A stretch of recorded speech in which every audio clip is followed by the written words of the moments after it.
My great fellow Americans, I am filled with grief and anger at the heinous assassination of Charlie Kirk on a college campus in Utah.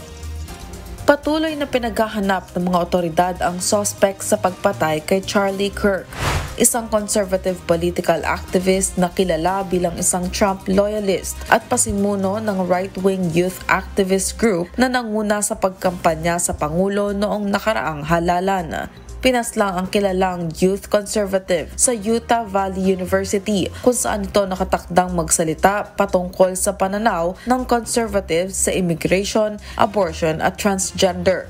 Ayon sa inisyal na imbestigasyon, binaril ng shooter si Kirk mula sa Losee Center building ng campus, 200 yards ang layo kung saan nakatayo ang biktima. Pinawalan na din ng FBI ang dalawang naunang persons of interest na nasa kustodya ng mga otoridad matapos ang interrogation. Sinisi naman ni Trump ang left-wing media dahil sa patuloy na anyay pag-demonize nito sa mga conservative personalities gaya ng pagtawag sa mga ito na Nazis, fascists o banta sa demokrasya ng bansa.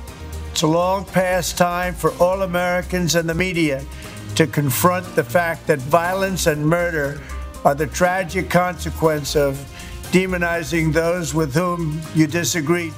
Matapos ang insidente, ipinag-utos ni US President Trump ang pagbaba ng watawat ng Amerika sa half-mast hanggang linggo para sa pagduluksa sa pagkamatay ni Kirk na ayon kay Trump ay mahal ng marami. Ilang personalidad na rin ang nakiramay sa pagkasawi ni Kirk gaya nila former President Barack Obama, Joe Biden at House Speaker Mike Johnson. Carmela Marinda, UNTV News and Rescue, USA. Diyos ang aming sandigan. Serbisyo publiko ang aming pinahahalagahan.